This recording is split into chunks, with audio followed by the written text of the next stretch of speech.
Hi ನಮಸ್ಕಾರ. First one day ಅನ್ನ ಕಂಫರ್ಟೇಬಲಿ ಗೆದ್ದ ಮೇಲೆ ಈಗ ಫೋಕಸ್ ಶಿಫ್ಟ್ ಆಗ್ತಾ ಇದೆ ಎರಡನೇ ಒನ್ ಡೇ ಕಡೆಗೆ. ಸೋಫಿಯಾ ಗಾರ್ಡನ್ಸ್ ಕಾರ್ಡಿಫಲ್ಲಿ. Cardiff one of the beautiful grounds of England. So ಇಲ್ಲಿ ಕಂಡೀಷನ್ಸ್ ಹೇಗಿದೆ, ಮಳೆ ಏನಾದರೂ ಬರುತ್ತಾ, ಹಾಗೆ ಪಿಚ್ ಯಾರಿಗೆ ಅಸಿಸ್ಟೆನ್ಸ್ ಕೊಡುತ್ತೆ, ಜೊತೆಗೆ ಯಾರು ಗೆಲ್ಬೋದು, ಪ್ರೆಡಿಕ್ಷನ್ ಎಲ್ಲವನ್ನು ಕೂಡ ಕೊಡ್ತೀನಿ. ಅದಕ್ಕೂ ಮುಂಚೆ ಒಂದು ಹೇಳಬೇಕು, ಇವತ್ತು ಮ್ಯಾಚ್ ಮೊನ್ನೆ ಆದರೆ 3:30 ಸ್ಟಾರ್ಟ್ ಆಗಿತ್ತು ಇಂಡಿಯನ್ ಸ್ಟ್ಯಾಂಡರ್ಡ್ ಟೈಮ್ ಪ್ರಕಾರ. ಆದರೆ ಇವತ್ತು 1 ಗಂಟೆ ಲೇಟಾಗಿ ಸ್ಟಾರ್ಟ್ ಆಗುತ್ತೆ. 4:15ಗೆ ಇವತ್ತಿನ ಮ್ಯಾಚ್ ಸ್ಟಾರ್ಟ್ ಆಗುತ್ತೆ. ಇದನ್ನೊಂದು ಮೈಂಡಲ್ಲಿ ಇಟ್ಕೊಳ್ಳಿ, ಅಲಾರ್ಮ್ ಇಟ್ಕೊಳ್ಳಿ 4:15ಗೆ. ಸೊ ಬನ್ನಿ, ತಡ ಮಾಡೋದು ಬೇಡ. ಫಸ್ಟ್ ODI ಗೆದ್ದ ಮೇಲೆ ಎರಡನೇ ODIಯಲ್ಲಿ ಏನಾದರೂ ಚೇಂಜಸ್ ಆಗುತ್ತೆ ನೋಡೋಣ. ಎಲ್ಲಕ್ಕಿಂತ ಮುಂಚೆ ವೆದರ್ ಕಂಡೀಷನ್ ಹೇಗಿದೆ ಅಂತ ನೋಡಿದ್ರೆ, ವೆದರ್ ಕಂಡೀಷನ್ ಸದ್ಯಕ್ಕೆ 0% ರೈನ್ ಚಾನ್ಸಸ್ ಅಂತ ಇದೆ. ಸೊ ಮಳೆ ಯಾವುದೇ ರೀತಿಯಾದಂಥ ಒಂದು ಪ್ರಾಬ್ಲಮ್ ಇಲ್ಲ. 24 ಡಿಗ್ರಿ ಸೆಲ್ಸಿಯಸ್ಸಿಂದ 28 ಡಿಗ್ರಿ ಸೆಲ್ಸಿಯಸ್ವರೆಗೂ ಕೂಡ ಟೆಂಪರೇಚರ್ ಇರುತ್ತೆ. ಸೊ ಈವ್ನಿಂಗ್ ಕೂಲಿಂಗ್ ಡೌನ್ ಆಗುತ್ತೆ 22 ಡಿಗ್ರಿಗೆ. ಒಂದು ಆರಾಮಾದಂಥ ವಾತಾವರಣ, ಲೈಟಾಗಿ ಒಂದು 10ರಿಂದ 14 ಮೈಲಿ ಪರ್ ಹಾರ್ ಗಾಳಿ ಬೀಸ್ತಾ ಇರುತ್ತೆ. ಇದು ಯಾರಿಗೆ ಹೆಲ್ಪ್ ಆಗುತ್ತೆ ಅದರ ಬಗ್ಗೆ ಕೂಡ ನಾನು ಹೇಳ್ತೀನಿ. ಏನು ಪಿಚ್ ವಿಚಾರಕ್ಕೆ ಬರೋಣ. ಕಾರ್ಡಿಫ್ನ ಪಿಚ್ ನಾರ್ಮಲಿ ಇನಿಷಿಯಲಿ ಇಂಗ್ಲೆಂಡ್ ಹಾಗೆ ಐರ್ಲೆಂಡ್ ಭಾಗದಲ್ಲಿ UK ಪಿಚ್ಗಳು ಹೇಗಿರುತ್ತೆ ಅದೇ ರೀತಿಯಾಗಿ ಇನಿಷಿಯಲಿ ಒಂದಷ್ಟು ಓವರ್ ಸೀಮರ್ಸ್ಗಳಿಗೆ ಒಳ್ಳೆ ಹೆಲ್ಪ್ ಸಿಗುತ್ತೆ. ಇದನ್ನೇ ನಾವು ಗಮನಿಸಬೇಕಾಗಿರೋದು. ನಾನು ಪ್ರತಿ ಬಾರಿ ಪ್ರಿವ್ಯೂ ವಿಡಿಯೋ ಕೆಲವರು ರೆಗ್ಯುಲರಾಗಿ ಫಾಲೋ ಮಾಡಿದ್ದೀರಾ, ನಾನು ಇದನ್ನು ಹೇಳಿದ್ದೀನಿ. ಇಂಗ್ಲೆಂಡ್ನಲ್ಲಿ ಇನಿಷಿಯಲಿ 10 ಓವರ್ಸ್ ನಾವು ಭಾಳ ಜೋಪಾನವಾಗಿ ಆಡಬೇಕು.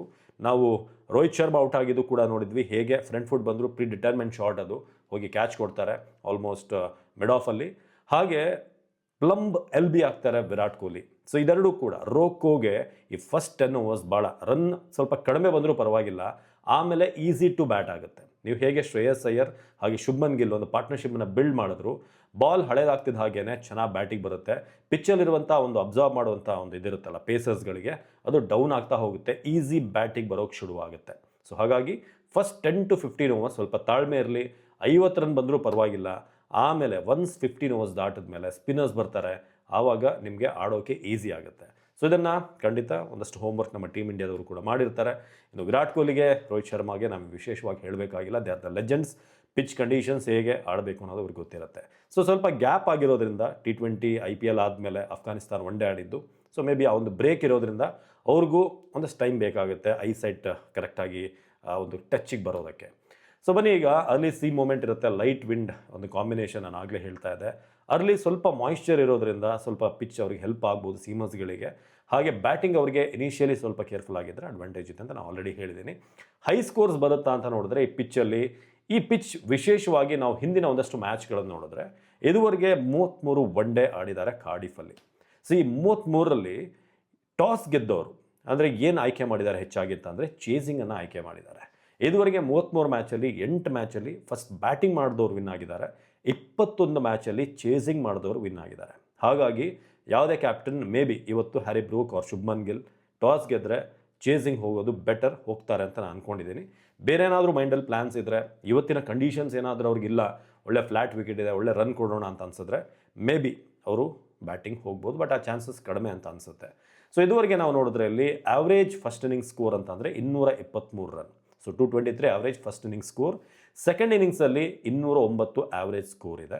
ಸೊ ಇದುವರೆಗೆ ಹೈಯೆಸ್ಟ್ ಟೋಟಲ್ ಈ ಒಂದು ಗ್ರೌಂಡಲ್ಲಿ ಬಂದಿರೋದು ಅಂತಂದರೆ 386ಕ್ಕೆ 6 ವಿಕೆಟ್ ಗಳಿಸಿ ಇಂಗ್ಲೆಂಡ್ ಬಾಂಗ್ಲಾದೇಶ ವಿರುದ್ಧ 2019ರಲ್ಲಿ ಆಲ್ಮೋಸ್ಟ್ ಒಂದು 7 ವರ್ಷಗಳ ಹಿಂದೆ 386ಕ್ಕೆ 6 ಹೊಡೆದಿದ್ರು. ಇನ್ನು ಚೇಸ್ ಆಗಿರೋದು ಎಷ್ಟು ಅಂತ ನೀವು ಕೇಳಿದರೆ, ಹೈಯೆಸ್ಟ್ ಎಷ್ಟು ಚೇಸ್ ಮಾಡಿದ್ದಾರೆ ಕಾರ್ಡಿಫಲ್ಲಿ ಅಂತ 312ಕ್ಕೆ 7 ಚೇಸ್ ಆಗಿದೆ. ಇಂಗ್ಲೆಂಡ್ ಅವರೇ ಚೇಸ್ ಮಾಡಿರೋದು ವೆಸ್ಟ್ ಇಂಡೀಸ್ ವಿರುದ್ಧ ಕಳೆದ ವರ್ಷ 2025ರಲ್ಲಿ. ಇದು ಸದ್ಯದ ಒಂದು ಬ್ಯಾಟಿಂಗಲ್ಲಿನ ಕಂಡೀಷನ್ಸ್ ಹೇಗಿದೆ ಅಂತ.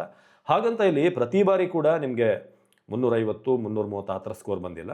ಬಟ್ ಇಲ್ಲಿ ಇನಿಷಿಯಲಿ ಲಾಸ್ಟ್ ಒಂದು ನಾವು ನೋಡಿದ್ರೆ ಒಂದು 5 ಮ್ಯಾಚ್ಗಳಲ್ಲಿ ವೆಸ್ಟ್ ಇಂಡೀಸ್ ಇಂಗ್ಲೆಂಡ್ ವಿರುದ್ಧ ಗೆದ್ದಿದೆ, ಇಂಗ್ಲೆಂಡ್ ನ್ಯೂಜಿಲ್ಯಾಂಡ್ ವಿರುದ್ಧ ಗೆದ್ದಿದೆ, ಇಂಗ್ಲೆಂಡ್ ಪಾಕಿಸ್ತಾನ ವಿರುದ್ಧ ಗೆದ್ದಿದೆ, ಸೌತ್ ಆಫ್ರಿಕಾ ಅಫ್ಘಾನಿಸ್ತಾನ್ ಮ್ಯಾಚ್ ಆಗಿತ್ತು, ಅದರಲ್ಲಿ ಅಫ್ಘಾನಿಸ್ತಾನ್ 125ಕ್ಕೆ ಆಲ್ಔಟ್ ಆಗಿತ್ತು ಸೌತ್ ಆಫ್ರಿಕಾ ವಿರುದ್ಧ. ಹಾಗೆ ಇಂಗ್ಲೆಂಡ್ ಬಾಂಗ್ಲಾದೇಶ ವಿರುದ್ಧ 386ಕ್ಕೆ 6. ಇದು ಲಾಸ್ಟಿಗೆ ಹೈಯೆಸ್ಟ್ ರನ್ ಬಂದಿರೋದು.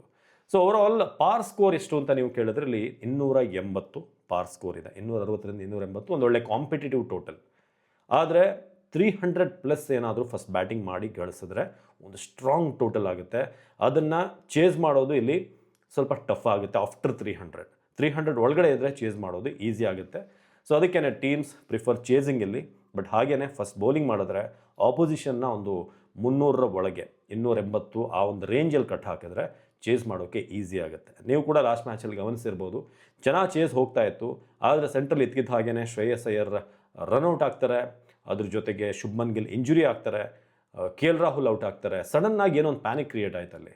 ಚೆನ್ನಾಗಿ ಹೋಗ್ತಿದೆಯಲ್ಲಪ್ಪ ಎಲ್ಲ ಅಂತಂದಾಗ ಸಡನ್ನಾಗಿ ಗೇಮ್ನ ಒಂದು ಇದೇ ಚೇಂಜ್ ಆಯಿತು. ಆಮೇಲೆ ಅಕ್ಷರ್ ಪಟೇಲ್ ಹಾಗೆ ಏನು ವಾಷಿಂಗ್ಟನ್ ಸುಂದರ್ ಇಬ್ಬರು ಕೂಡ ಒಂದು ಪಾರ್ಟ್ನರ್ಶಿಪ್ ಬಿಲ್ಡ್ ಮಾಡಿ ಏನು ಸಮಸ್ಯೆ ಇಲ್ಲ, ಆರಾಮಾಗಿ ಆಡ್ಬೋದು ಅನ್ನೋ ರೀತಿಯಾಗಿ ಮಾಡಿದ್ರು. ಸೊ ಇದು ಸದ್ಯದ ಕಂಡೀಷನ್ಸ್. ಸೊ ಇವತ್ತು ಈ ರೀತಿಯಾಗಿ ಪಿಚ್ ಕಂಡೀಷನ್ಸ್ ಇದೆ. ನಾನು ಆಗಲೇ ಹೇಳಿದ ಹಾಗೆ ಈ ರೀತಿಯಾಗಿ ಡಿಸಿಷನನ್ನು ತಗೊಳ್ಬೋದು ಟಾಸ್ ಗೆದ್ದರೆ. ನಾವು ಲೆಟ್ಸ್ ಕಮ್ ಟು 11 ಭಾರತದ 11ನಲ್ಲಿ ಏನಾದರೂ ಚೇಂಜ್ ಇದೆಯಾ ಅಂತ ನೋಡಿದ್ರೆ ನನಗನ್ಸುತ್ತೆ ಬಹುತೇಕ ಅದೇ ಒಂದು 11ನಲ್ಲಿ ಆಡ್ತಾರೆ. ಯಾವುದೇ ರೀತಿಯಾಗಿ ಸಮಸ್ಯೆ ಆಗಿಲ್ಲ. ಎಲ್ಲ ಆಲ್ಮೋಸ್ಟ್ ಎಲ್ಲ ಡಿಪಾರ್ಟ್ಮೆಂಟ್ ಕೂಡ ಚೆನ್ನಾಗಿ ಮಾಡಿದ್ರು. ಬೌಲಿಂಗಲ್ಲಿ ಪ್ರಸಿದ್ಧ ಸಖದ ಬೌಲ್ ಮಾಡಿದ್ರು, ಬ್ರಾರ್ ಚೆನ್ನಾಗಿ ಮಾಡಿದ್ರು, ಬುಮ್ರಾ 1 ವಿಕೆಟ್ ಗಳಿಸಿರ್ಬೋದು, ಬಟ್ ಹಿಸ್ ಕಮ್ ಬ್ಯಾಕ್ ಕಾಣಿಸ್ತಾ ಇತ್ತು. ಇಂಗ್ಲೆಂಡ್ ಅವರಿಗೆ ಅದೊಂದು ಫಿಯರ್ ಕ್ರಿಯೇಟ್ ಆಗಿತ್ತು. ಸೊ ಹಾಗೆ ನೀವು ಬ್ಯಾಟಿಂಗ್ ಅಂತ ಬಂದಾಗ ಸೆಟ್ ಆಗಿದೆ. ಕೆ ಎಲ್ ರಾಹುಲ್ ಒಬ್ಬರು 1 ರನ್ ಗಳಿಸಿ ಔಟ್ ಆಗಿರೋದು ಬಿಟ್ಟರೆ, ಇನಿಷಿಯಲಿ ಬೇಗ ಔಟ್ ಆದರು. ಅದನ್ನು ಬಿಟ್ಟರೆ ರೋಹಿತ್ ಶರ್ಮಾ, ವಿರಾಟ್ ಕೊಹ್ಲಿ ಅವರ ಕಾಂಬಿನೇಷನ್ ಕಮ್ ಬ್ಯಾಕ್ ಮಾಡಬೇಕಾಗಿದೆ. ಸೊ ಒಂದು ಮ್ಯಾಚ್ ಆಯಿತು ಸೆಟಲ್ ಡೌನ್ ಆಗೋದಕ್ಕೆ. ಈಗ 2ನೇ ಮ್ಯಾಚ್ ರನ್ ಗಳಿಸುವಂಥ ಟೈಮ್. ಇದೇ ಒಂದು ಪಿಚ್ನಲ್ಲಿ ಒಂದು ಸೆಂಚುರಿ ಕೂಡ ಇದೆ ನಮ್ಮ ಕಿಂಗ್ ಕೊಹ್ಲಿ ಅವ್ರದ್ದು, ಒಂದು 50 ಕೂಡ ಇದೆ. ಹಾಗಾಗಿ ಅವ್ರಿಗೆ ಹೇಳಿ ಮಾಡಿಸಿದಂಥ ಪಿಚ್ ಇದು. ರೋಹಿತ್ ಶರ್ಮಾ ಕೂಡ ಇಂಗ್ಲೆಂಡ್ ನೆಲದಲ್ಲಿ ಒಳ್ಳೆ ಪರ್ಫಾರ್ಮೆನ್ಸ್ ಕೊಟ್ಟಂಥ ಒಬ್ಬ ಪ್ಲೇಯರ್. ಹಿಂದೆ ಬರ್ವಿಂಗ್ ಹ್ಯಾಮಲ್ಲಿ ಆಡೋದ್ರಲ್ಲ, ಅಲ್ಲಿ 3 ಸೆಂಚುರಿ ಇತ್ತು ಅವ್ರದ್ದು. ಸೊ ಇಂಗ್ಲೆಂಡ್ ಕಂಡೀಷನ್ಸ್ ಏನು ರೋಹಿತ್ ಶರ್ಮಾಗೆ ಹೊಸ್ತಲ್ಲ. ರೋಕೋ ಇಬ್ಬರು ಲೆಜೆಂಡ್ಸ್ ಇವತ್ತು ದೊಡ್ಡ ಮಟ್ಟದಲ್ಲಿ ಕ್ಲಿಕ್ ಆಗ್ತಾರೆ ಅಂತ ನನಗೇನೊಂದು ಭರವಸೆ ಇದೆ. Let's wait and see. ಆರ್ಚರ್ನ ಸ್ವಲ್ಪ ನೋಡ್ಕೊಂಡು ಆಡಿ ಇಬ್ಬರು ಕೂಡ. ಯಾಕಂತಂದರೆ ವೈಭವ್ ಇಂಥ ಯಂಗ್ಸ್ಟರ್ಸ್ನ ಕಾಡಿದ್ದು ಆರ್ಚರ್, ಈ ಲೆಜೆಂಡ್ಸ್ನ ಕಾಡ್ತಿರೋದು ಕೂಡ ಅದೇ ಆರ್ಚರ್. ಸೊ ಆರ್ಚರ್ನ ಸ್ವಲ್ಪ ನಿಧಾನವಾಗಿ ರನ್ ಬರೆದಿದ್ರು ಪರವಾಗಿಲ್ಲ, ನೋಡ್ಕೊಂಡು ಆಡಿದ್ರೆ ಆಟೋಮೆಟಿಕಲಿ ನಮ್ಮ ಸ್ಕೋರ್ ಮೇಲೆ ಹೋಗ್ತಾ ಇರುತ್ತೆ. ಸೊ ಶ್ರೇಯಸ್ ಅಯ್ಯರ್, ಶುಭ್ಮನ್ ಗಿಲ್ ಒಳ್ಳೆ ರನ್ ಸ್ಕೋರ್ ಮಾಡಿದ್ದಾರೆ. ಶ್ರೇಯಸ್ ಅಯ್ಯರ್ T20ಲೂ ಕೂಡ ಚೆನ್ನಾಗಿ ಮಾಡಿದ್ದಾರೆ. ದುಬೈಯಿಂದ ಸ್ವಲ್ಪ ರನ್ ಬರಬೇಕು. ಸೊ ಅದನ್ನು ನಾವು ಹೇಗೆ ಅವ್ರು ಕಂಪನ್ಸೇಟ್ ಮಾಡ್ತಾರೆ, ಆ ಸ್ಥಾನವನ್ನು ಅವ್ರಿಗೆ ಕೊಟ್ಟಿರೋದನ್ನು ನೀವು ನೋಡಬೇಕಾಗುತ್ತೆ. ಸೊ ಇನ್ನು ಉಳಿದ ಹಾಗೆ ಅವರ ಟೀಮಲ್ಲಿ ಏನಾದರೂ ಚೇಂಜಸ್ ಆಗುತ್ತಾ ಅಂತ ನೋಡಿದ್ರೆ ಬಹುತೇಕ ಅವರ ಟೀಮಲ್ಲಿ ಲಾಸ್ಟ್ ಮ್ಯಾಚಲ್ಲಿ ಡಾಸನ್ ಬ್ಯಾಟಿಂಗ್ ಚೆನ್ನಾಗಿ ಮಾಡಿದ್ರು. ಸೊ ಜಾಸ್ ಟಂಗ್ ಕೂಡ ಇದ್ದಾರೆ. ಮೇ ಬಿ ಅಲ್ಲೇನಾದರೂ ಚೇಂಜಸ್ ಆಗುತ್ತಾ, ಬ್ಯಾಟಿಂಗಲ್ಲಿ ಇನ್ನೊಂದು ಸ್ವಲ್ಪ ರನ್ ಬರಬೇಕಾಗಿತ್ತು ಅವ್ರದ್ದು. ಸೊ ಇನಿಷಿಯಲಿ ಬಂದಂಥ ಬೆನ್ ಡಕೆಟ್ ಚೆನ್ನಾಗಿ ಆಡಿದ್ರು, ಬೆತೆಲ್ ಸ್ವಲ್ಪ ಸ್ಟ್ರಗಲ್ ಮಾಡಿದ್ರು, ರೂಟ್ ಸೂಪರ್ವಾಗಿ ಆಡಿದ್ರು, ಬ್ರೂಕ್ ಆ್ಯಸ್ ಎ ಕ್ಯಾಪ್ಟನ್ ಆಡಬೇಕಾಗಿದೆ, ಬಟ್ಲರ್ ಕ್ಲಿಕ್ ಆಗಬೇಕಾಗಿದೆ. ಜೊತೆಗೆ ಬಟ್ಲರ್ಗೆ ಇದು ಫೇವ್ರೇಟ್ ಗ್ರೌಂಡ್.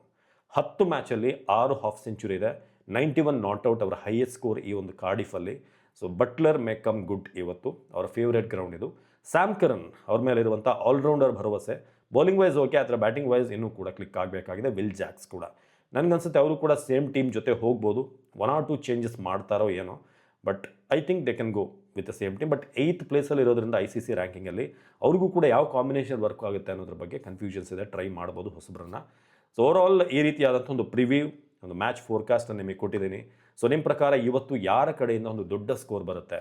ವಿರಾಟ್ ಕೊಹ್ಲಿನ, ರೋಹಿತ್ ಶರ್ಮಾನ, ಶುಭ್ಮನ್ ಗಿಲ್ ಮತ್ತೆ ಕ್ಲಿಕ್ ಆಗ್ತಾರಾ, ಅಥವಾ KL ರಾಹುಲ್ ಇವತ್ತೊಂದು ಬಿಗ್ ಸ್ಕೋರನ್ನು ಗಳಿಸ್ಬೋದಾ?